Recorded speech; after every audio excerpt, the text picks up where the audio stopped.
Assalamualaikum warahmatullahi wabarakatuh.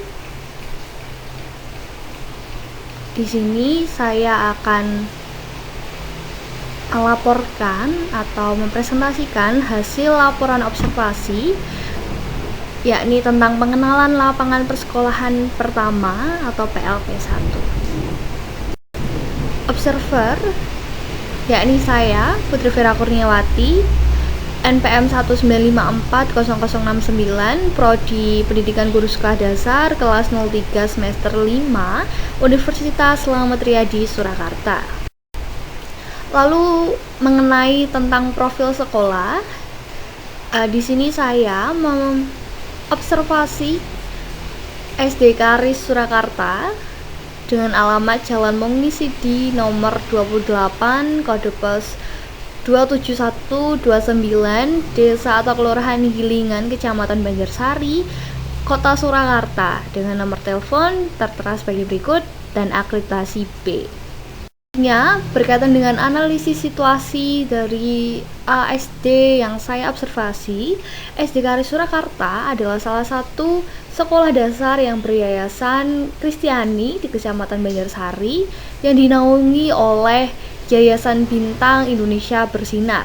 SD Karis ini terletak berdekatan dengan SMA Negeri 1 Surakarta, SMA 2 Surakarta, SMP Kristen 3 Surakarta, SMP Warga Surakarta, dan SMA Warga Surakarta. SD Karis ini mudah dijumpai karena letaknya berada di pinggir jalan raya.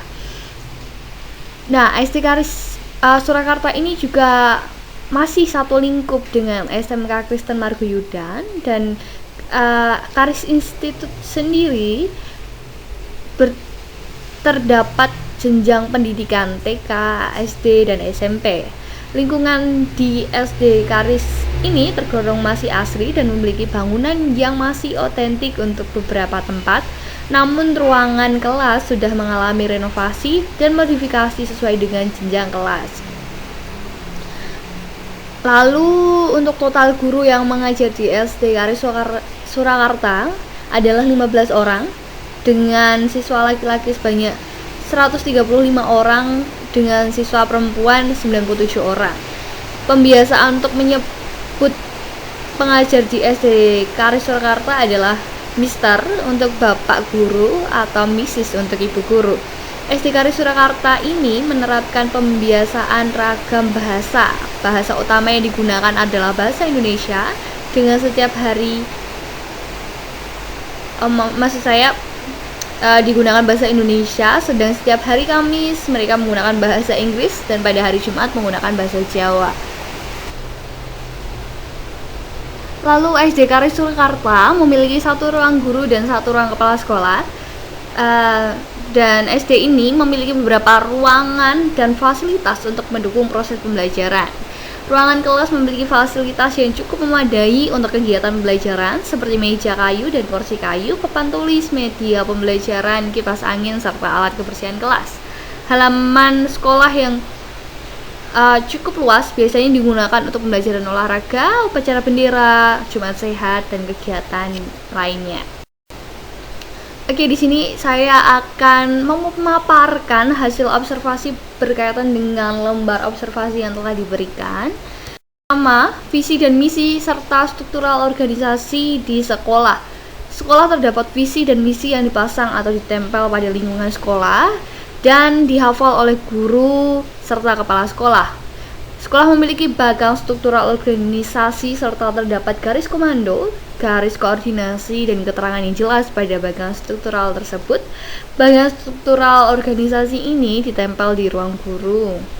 Sekolah juga memiliki dokumen tentang tugas kepala sekolah, tugas guru, aturan yang mengikat guru dan kepala sekolah, dan tentang sanksi dari pelanggaran aturan yang mengikat guru dan kepala sekolah. Dokumen-dokumen ini tersimpan di arsip sekolah yang terlampir dalam kontrak kerja guru dan kepala sekolah.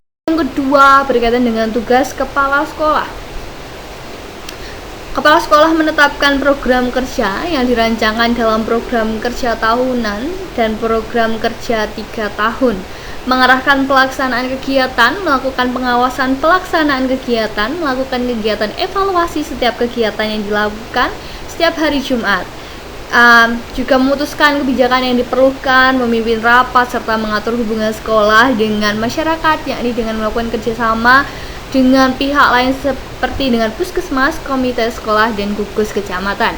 Kepala sekolah tidak mengatur administrasi keuangan dan tidak mengatur administrasi pegawai karena sudah ada tata usaha dan yayasan untuk mengatur administrasi sekolah.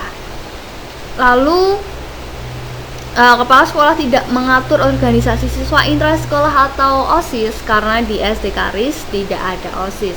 Dan berikut adalah foto bagaimana kepala sekolah mengawasi atau membimbing para guru untuk melakukan simulasi. Baik, tugas guru. Guru menyusun program tahunan setiap ajaran baru, menyusun program semester pada awal semester, menyusun RPP selama atau untuk 1 bulan ke depan, menyusun pemetaan KD ketika menyusun RPP berdasarkan KD yang ditetapkan, menyusun KKM menganalisa hasil evaluasi KBM, yakni melakukan progress report setiap 3 bulan sekali, menyusun lembar kerja siswa atau LKS, membuat catatan tentang kemajuan hasil belajar masing-masing siswa yang ditulis pada buku dokumentasi peserta didik, membuat papan absen atau papan presensi yang terdapat pada ruang kelas, membuat jadwal pelajaran setiap awal semester dengan evaluasi kepala sekolah, membuat daftar piket kelas, buku absensi siswa, buku kegiatan pembelajaran atau jurnal, tata tertib kelas yang dilakukan berdasarkan musyawarah kelas, dan melakukan koordinasi dengan kepala sekolah. Guru tidak mengumpulkan dan menghitung angka kredit untuk kenaikan pangkat karena sekolah di bawah naungan yayasan. Guru tidak membuat denah tempat duduk karena peserta didik melakukan rolling tempat duduk setiap harinya. Dan ada aspek tambahnya belum tertulis, yakni guru membuat buku dokumentasi peserta didik berdasarkan rekap perilaku dan hasil evaluasi, dan guru membuat buku mutasi peserta didik yang berisi poin atau punishment dan reward bagi peserta didik. Selanjutnya, kultur sekolah atau budaya sekolah. Sekolah melakukan program 5S, senyum, sapa, salam, sopan santun, program Jumat bersih, upacara bendera, upacara hari besar lainnya, upacara bendera setiap hari Senin, dan melakukan atau melaksanakan upacara hari besar lainnya seperti kemerdekaan Indonesia dan lain sebagainya. Sekolah juga mengadakan program dokter kecil yang bekerja sama dengan puskesmas Gilingan, yakni puskesmas setempat. Sekolah juga melakukan program pembiasaan, yakni kegiatan ibadah bersama. Setiap hari ada doa pagi dan setiap hari Jumat ada kapel atau chapel. Penggunaan seragam sekolah sesuai aturan dan jadwal penggunaan seragam, anjuran pemanfaatan waktu, dan literasi yang dilakukan pagi hari sebelum memulai pembelajaran, terdapat pojok baca atau read corner. Sekolah juga melakukan kegiatan berbaris sebelum memasuki kelas, program cuci tangan, program perayaan hari besar yakni Natal dan Paskah, karena sekolah atau SD Karis Surakarta ini tergolong sekolah Kristen. Melakukan program class meeting, program 5K, kebersihan, keamanan, ketertiban, dan keindahan kekeluargaan, piket membersihkan kelas, melakukan aksi sosial, kegiatan pramuka dan senam bersama, dan terdapat juga pentas seni di Sandra Seni. Di sini saya melampirkan foto-foto berkaitan dengan kegiatan tentang kultural sekolah. Yang pertama ada seperti Jumat bersih, senam bersama, pojok atau pembiasaan literasi, upacara bendera, dan juga di sini ada ibadah bersama. Kegiatan ini atau foto-foto ini ada beberapa yang diambil saat sebelum masa pandemi. Pembiasaan positif di sekolah. Sekolah melakukan pembiasaan apel pagi atau bersalam-salaman dengan guru saat akan memasuki sekolah, berbaris sebelum memasuki kelas, berdoa saat mengawali atau mengakhiri suatu kegiatan, mentaati peraturan sekolah menggunakan bahasa Indonesia yang baik dan benar, menjaga kebersihan kelas maupun sekolah, terdapat jadwal piket kelas dan kerja bakti setiap setengah semester, pembiasaan literasi pada pagi hari, yakni dengan membaca Alkitab, renungan harian atau buku fiksi non-fiksi. Sekolah juga melakukan pembiasaan 5S, yakni senyum, sapa, salam, sopan santun, melakukan pembiasaan 5K, menjaga kebersihan, keamanan, ketertiban, keindahan, kekeluargaan. Sekolah juga melakukan pembiasaan beribadah setiap hari Jumatnya. Lalu ada pembiasaan lagi yang belum tercantum, yakni pembiasaan meminta tolong dan meminta maaf yang terus dilakukan atau rutin dilakukan untuk anak atau peserta didik dapat belajar meminta tolong, maaf, atau terima kasih begitu. Oke, selanjutnya ya berkaitan dengan peraturan dan tata tertib sekolah. Sekolah terdapat tata tertib sekolah, tata tertib kelas, tata tertib untuk tenaga pendidik dan kependidikan yang dipasang di kelas atau ada juga yang dipasang di ruang guru. Oke, tersedia bimbingan dan konseling di sekolah berupa catatan dokumentasi peserta didik yang dilakukan oleh wali kelas, atau ketika wali kelas tidak bisa menanganinya atau perlu ada bantuan dari pihak lain, maka wali kelas berkoordinasi dengan kepala sekolah atau wakil bidang kesiswaan atau nanti sampai ke yayasan. Oke, wakil bidang kesiswaan di sekolah sebagai pengawas dalam setiap kegiatan peserta didik baik akademik maupun non akademik, berlaku sanksi pada pelanggaran tata tertib. Oke, lampiran gambar yang di sebelah kiri adalah SOP atau Standard Operational Procedure di dalam area ruang kelas saat pandemi berlangsung.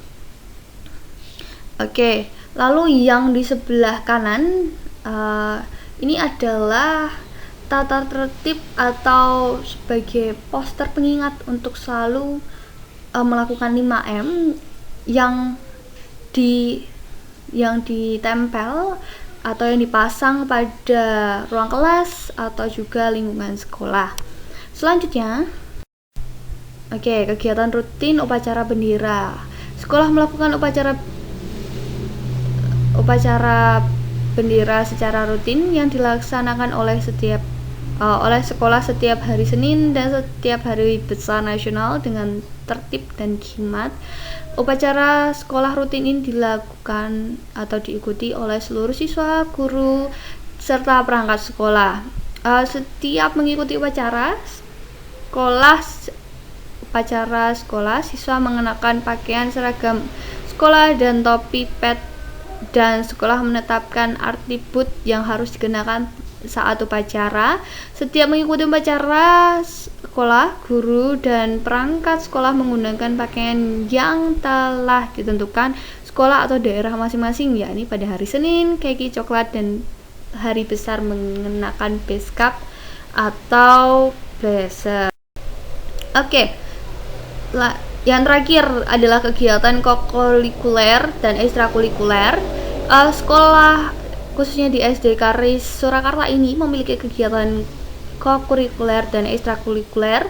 Terdapat jadwal pelaksanaan kokurikuler dan ekstrakurikuler yang telah ditetapkan oleh kepala sekolah ketika awal semester pada pembinaan kokurikuler dan ekstrakurikuler untuk guru workshop atau KMD. Dan setiap siswa wajib mengikuti kokurikuler dan ekstrakurikuler, yakni wajib mengikuti minimal 1 kokurikuler dan ekstrakurikuler, serta yang wajib diikuti oleh peserta didik adalah pramuka. Tidak semua guru menjadi pembina kokurikuler dan ekstrakurikuler, hanya bagi sebagian. Ada juga tenaga pendidik yang membantu melaksanakan kegiatan kokurikuler dan ekstrakurikuler dari luar seperti bela diri dan vokal. Dan di bawah ini adalah lampiran-lampiran dari kegiatan kokurikuler dan ekstrakurikuler. Yang pertama ada pentas seni, yang kedua ada futsal atau sepak bola, yang ketiga juga ada kokurikuler ekstrakurikuler berkaitan dengan olahraga. Oke, terima kasih. Demikian presentasi yang saya sampaikan, kurang lebihnya mohon maaf, dan sampai jumpa.